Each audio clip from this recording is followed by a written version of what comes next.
हिंदू धर्म में महादेव के एक से बढ़कर एक भक्तों का वर्णन मिलता है, किंतु उनमें से एक भक्त ऐसे भी थे जो किसी भी पूजा विधि को नहीं जानते थे। उन्होंने हर वो चीज की जो शास्त्र विरुद्ध है और जिसे पाप माना जाता है, किंतु फिर भी महादेव ने उन्हें दर्शन दिए। वे इस बात को सिद्ध करते हैं कि महादेव केवल अपने भक्त के भाव देखते हैं, पद्धति नहीं। और उन भक्त का नाम था कनप्पा। इनके जन्म के विषय में कई कथाएं प्रचलित हैं। मूल रूप से ये एक तमिल भील परिवार में जन्मे। इनके पिता का नाम राजा नाग एवं माता का नाम उडुपुरा था। दक्षिण भारत, विशेष रूप से तमिलनाडु में इनकी बड़ी महत्ता है। ये उन 63 तमिल संतों में से एक हैं जिन्हें नयनार कहा जाता है। इनकी पत्नी का नाम नीला बताया गया है।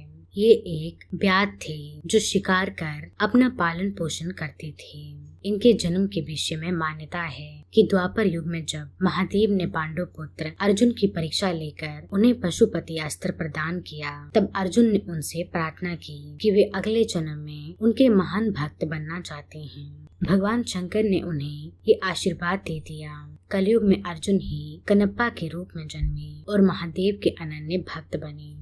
एक बार कनप्पा आखेट करते हुए बहुत दूर जंगल में निकल गए। वहाँ उन्हें एक अत्यंत ही प्राचीन और जीर्ण मंदिर दिखा।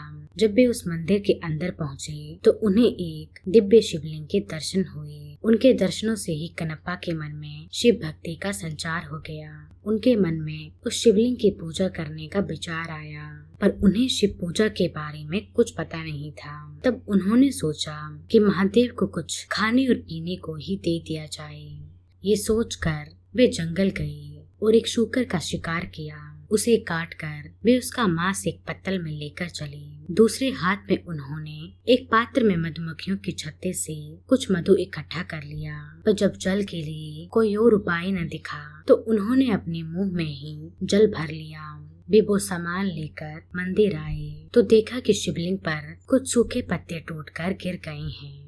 उन्होंने अपने पैर से शिवलिंग से पत्ते हटाए। मुख में रखे जल से कुला कर उन्होंने महादेव का अभिषेक किया। फिर उन्हें भोग के रूप में मांस और शहद अर्पण किया।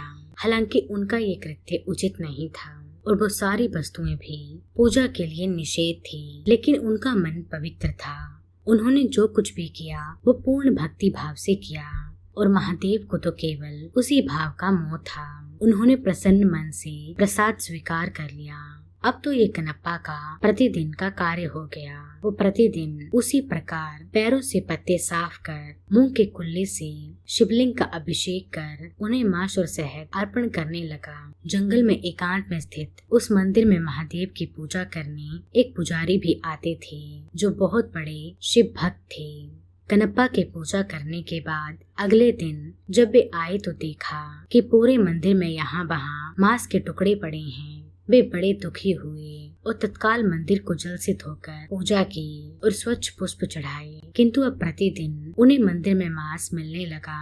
ये देखकर उन्होंने एक दिन निश्चय किया कि वे पता करके रहेंगे कि कौन है जो रोज मंदिर को अपवित्र कर देता है।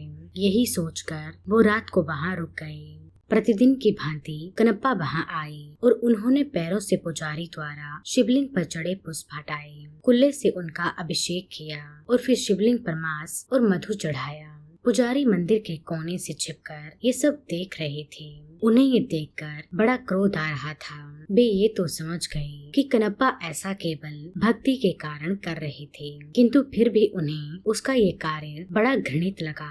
उसी समय उनके मन में विचार आया कि मैं इतने समय से शुद्ध चीजों से महादेव की पूजा करता आया हूँ, फिर भी मुझे उनके दर्शन नहीं हुए। फिर भला इस घृणित पद्धति से पूजा करने वाले से भला महादेव कैसे प्रसन्न हो सकते हैं। वे पुजारी भी महादेव के भक्त थे, इसीलिए अपने भक्त का अभिमान भंग करने के लिए उन्होंने एक लीला रची। कनप्पा ने देखा कि अचानक शिवलिंग के एक आंख से रक्त बहने लगा है। अपने आराध्य की ऐसी दशा देखकर वो अत्यंत दुखी हुआ। उसने पास पड़ी जड़ी बूटियों को शिवलिंग के नेत्र पर लगाया, किंतु रक्त का बहना नहीं रुका। उसे समझ नहीं आया कि क्या करना है। उधर छिपकर ये सब देख रहे उन पुजारी को भी कुछ समझ नहीं आया। उन्हें लगा कि अवश्य ही कनप्पा के इस कृत्य से महादेव अप्रसन्न हो गए हैं और उनके नेत्रों से रक्त बह रहा है। उधर कनप्पा मारे दुबके रोने लगे। तभी उन्होंने सोचा कि यदि मैं अपनी एक आंख इस पर लगा दूं तो शायद रक्त का बहना रुक जाए। ये सोचकर उन्होंने अपने एक बाण से अपनी एक आंख को निकाला और शिवलिंग के नेत्र पर रख दिया। इससे रक्त बहना बंद हो गया। कनप्पा की प्रसन्नता का ठिकाना ना रहा। तभी शिवलिंग के दूसरे नेत्र से रक्त निकलने लगा। अब तो कनप्पा को इसका उपचार मिल चुका था, इसीलिए उसने अपने दूसरे नेत्र को भी निकालने का निश्चय किया। तभी उसे ध्यान आया कि दूसरा नेत्र निकालने पर तो वो कुछ भी देख नहीं पाएगा, फिर सही स्थान पर नेत्र कैसे लगा पाएगा। ये सोचकर उसने अपने पैर का अंगूठा शिवलिंग के नेत्र पर रखा ताकि वो नेत्रहीन होकर भी अपने नेत्र को सही स्थान पर लगा पाए। फिर जैसे ही उसने अपने बाण से अपना नेत्र निकालने का प्रयत्न किया, महादेव ने स्वयं प्रकट हो उसका हाथ पकड़ लिया। अपने आराध्य के दर्शन होते ही कनप्पा उनके चरणों में गिर पड़ा। तब महादेव ने उसके दोनों नेत्र ठीक कर दिए। बाहर छिपकर ये सब देख रहा ब्राह्मण वे अंदर आकर महादेव के चरणों में गिर पड़े। उन्होंने कहा, हे महादेव, मेरे मन में अहंकार आ गया था कि मैं आपका सबसे बड़ा भक्त हूँ, किंतु आज कनप्पा ने मेरा ये अभिमान तोड़ दिया। इनके कारण ही मुझे आज आपके दर्शनों का सौभाग्य मिला है। आज मुझे समझ आ गया कि आपको केवल भाव से ही प्राप्त किया जा सकता है, किसी पूजा पद्धति से नहीं। तब महादेव ने दोनों को आशीर्वाद दिया और अंतर ध्यान हो गए।